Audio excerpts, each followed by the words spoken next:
Bonjour la belle diaspora, bonjour YouTube, bonjour tout le monde. J'espère que vous vous portez bien en ce dimanche après-midi. Où je suis, il fait vraiment beau. J'espère que c'est la même chose chez vous.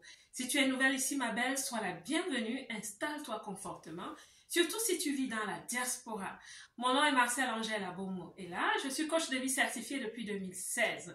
Et avec la belle diaspora, je me suis donné pour humble mission d'encourager, de booster, d'inspirer et même d'accompagner avec des formations les femmes qui vivent dans la diaspora, celles-là qui ont pris la ferme décision de réussir leur vie loin de chez elles. Et aujourd'hui, j'apporte cette vidéo, ce message de façon impromptue. Je ne l'ai vraiment pas préparé, mais c'est quelque chose qui taraude dans mon esprit depuis quelques jours. C'est une idée qui parle de se faire des amis, comment se faire des amis. Mais je n'avais pas encore la clé jusqu'à aujourd'hui où je crois que c'est un message pour moi, mais je vais le partager avec vous. Je vais le partager avec vous. Le leadership, l'amitié. Il y a un adage populaire qui dit qu'il fait froid au sommet. Vous avez entendu cet adage? Plusieurs leaders se plaignent que quand ils marchent vers la réalisation de leur destin, plus ils avancent, plus ils sont seuls. Donc vers le sommet, et sur les montagnes, il fait toujours froid. Donc c'est une expression qu'il fait froid au sommet parce qu'on n'a pas la chaleur des gens. C'est vrai que ça se manifeste souvent.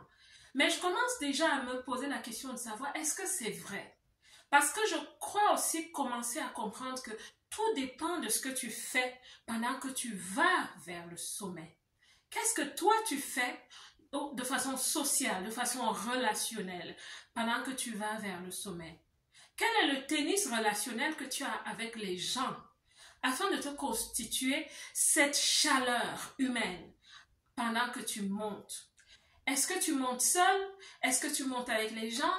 Et si tu montes seul, est-ce que tu montes seul comme un aigle? Parce que les aigles ont la capacité d'être seuls, mais ça ne veut pas dire qu'ils ne reviennent pas parfois de temps en temps vers les autres oiseaux. Bon, je commence déjà à trop philosopher, mais en fait, dans cette vidéo, je souhaite attirer notre attention à nous les leaders. Et quand je parle de leader, je ne parle pas simplement de quelqu'un qui a une équipe, qui a une compagnie, non. Le leadership commence par soi-même.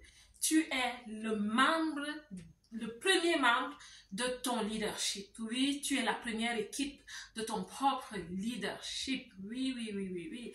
Parce que tu es le capitaine de ton bateau. Sur la terre, ma belle, tu es le capitaine de ton bateau.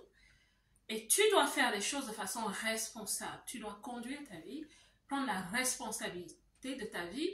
Bon, je vais aussi m'arrêter là parce que là, je commence un peu à dévier. Donc, pendant que tu marches vers le chemin de ton leadership, il y a des petites choses que nous faisons sans nous rendre compte. Et ça fait que, oui, on va un jour dire qu'il fait vraiment froid au sommet. C'est vrai qu'il fait froid au sommet. J'espère que ce que je vais partager avec toi aujourd'hui va vraiment t'aider à prendre conscience du fait qu'en fait, il ne doit pas forcément faire froid au sommet. Voici donc quelque chose que nous faisons très souvent. En tant que leader, on se développe pour créer une certaine attitude de responsabilité. C'est vrai. Surtout quand nous vivons dans la diaspora.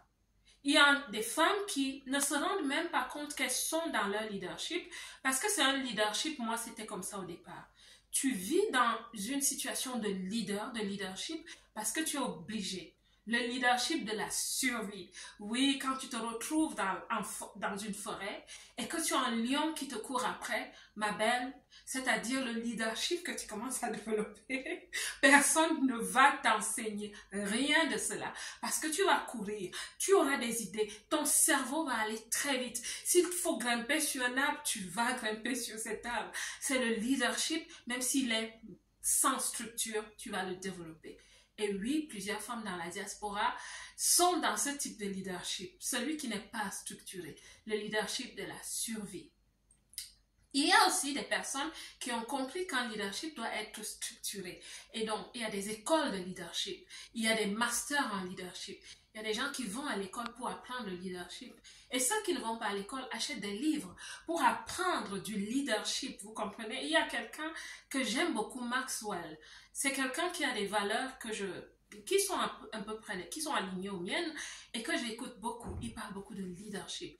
Donc, on peut apprendre le leadership. Que ce soit quand tu as un leadership non structuré que j'ai eu avant ou un leadership structuré, il y a une chose qui vient avec, c'est la responsabilité. Et on devient quelqu'un qui est multitâche parfois, parce qu'on ne raisonne plus en dehors de nous parfois.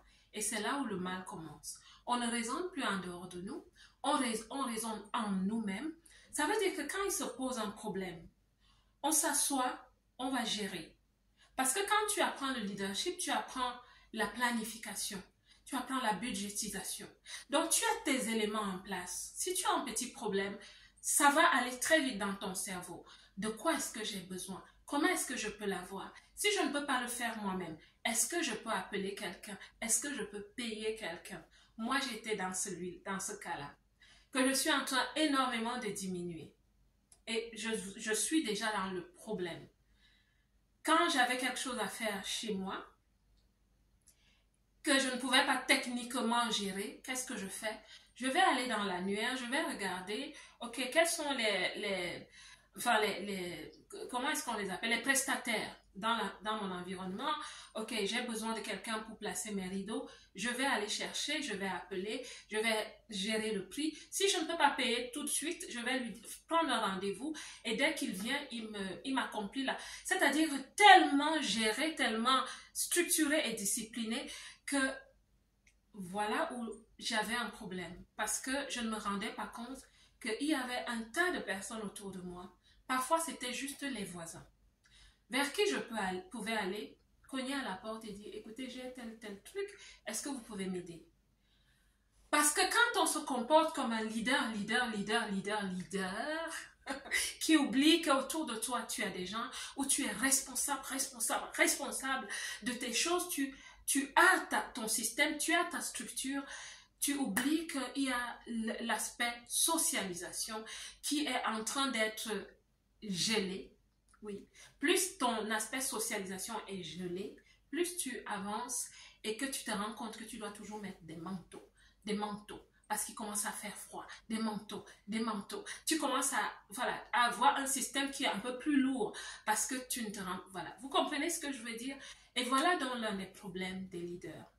Les leaders qui n'ajoutent pas l'intelligence émotionnelle dans leur façon de faire quand ils avancent ont ce problème que quand ils arrivent à un certain niveau, ils commencent à faire froid parce qu'ils se sentent seuls. Et parfois, pour plusieurs personnes, c'est trop tard. C'est trop tard parce que ces gens qu'on a abandonnés sur le chemin, ces gens, voilà, qui étaient autour de nous et qui nous voyaient nous comporter d'une certaine façon, vont nous regarder et nous dire, ok, maintenant tu as besoin de nous. Maintenant, tu vas avoir des gens. Maintenant, voilà, vous voyez ce que je veux dire? Je suis en train de vraiment juste réfléchir comme ça. J'espère que vous me suivez. Je vais quand même poster cette vidéo parce que je pense que quelqu'un peut en tirer quelque chose. Il ne fait pas toujours froid au sommet. Pendant que tu te lèves vers le sommet, fais attention à comment tu socialises avec les gens. On ne fait pas forcément du mal aux gens, mais faisons attention au niveau de l'intelligence émotionnelle. Intégrons les autres quand nous faisons les choses. Bon, j'avoue qu'il y a un certain niveau d'intégrer les autres qui est délicat. Il faut savoir comment tu intègres les gens et qui tu intègres. Et ici, je ne suis pas aussi en train de dire qu'il faut commencer à dépendre des gens, pas du tout. C'est très, comme disent les Anglais, intricate. C'est un peu compliqué, cette notion. Qu'à cela ne tienne, il y a des choses que tu peux faire. La première chose que tu dois absolument faire après cette vidéo, c'est de t'asseoir et de te dire comment est-ce que moi je conduis l'intelligence émotionnelle pendant que j'évolue au niveau de la rationalité, au niveau de la réussite. Comment est-ce que je fais? Comment est-ce que je me comporte avec les gens autour de moi? Est-ce que je délègue parfois? Est-ce que j'inclus les autres parfois? Comment est-ce que je me comporte pour qu'ils ne fassent pas foi quand je suis au sommet? Ok? Prendre conscience de faire ta petite analyse personnelle. Ok? Regarde-toi dans le miroir. Regarde aussi tes relations. Elles sont composées de quoi? Parce qu'on nous dit souvent que les aigles ne volent qu'avec les aigles. C'est vrai. Ça, c'est tout à fait vrai. Mais fais attention, tu restes un être humain. Tu restes un être humain, tu as besoin de tous les niveaux de relations dans ta vie. Au niveau horizontal et au niveau vertical. En 2019, j'avais reçu quelque chose en moi et j'avais même fait une vidéo déjà sur Facebook et puis je l'ai refaite encore ici sur YouTube où je parle de...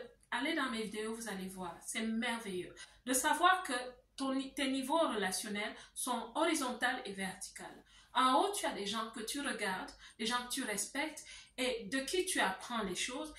En bas, quand je dis en bas, ça ne veut pas dire que c'est des gens que tu ne respectes pas, mais des gens à qui tu apportes.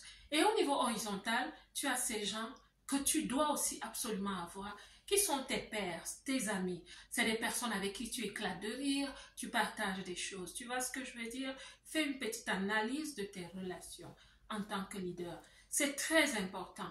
Le leadership n'est pas simplement la gouvernance et puis l'argent qu'on gagne et puis le statut qu'on a. Non, pas du tout. Le leadership, c'est aussi la capacité de pouvoir refléter une certaine sanité au niveau relationnel avec des gens. Parce qu'on est humain, on ne devient pas des robots. D'accord? Et puis maintenant, ce que tu vas faire comme exercice, commence à demander de l'aide aux autres. Tu souhaites être un leader humain, chaleureux, commence à demander de l'aide. Oui, à cette personne qui ne peut naturellement t'apporter rien du tout. Parce que tu te dis, oh, je peux payer quelqu'un pour ça. Intègre les gens dans ta vie. Respecte les autres. Donne-leur de la valeur. Quand tu demandes des services aux gens, tu ne te rends pas compte de quelle valeur tu leur apportes. Il y a des gens qui te regardent de haut. Il y a des gens qui te respectent tellement. Ils te regardent de haut, pas par mépris, mais parce qu'ils t'admirent. Mais le jour où tu leur dis, est-ce que s'il te plaît, tu peux passer, j'ai un petit problème technique, électrique, ou quelque chose, est-ce que tu peux venir m'aider? Et tu n'es pas obligé de leur donner de l'argent. Parce que là, vraiment, tu es en train de faire le contraire. Laisse-les partir.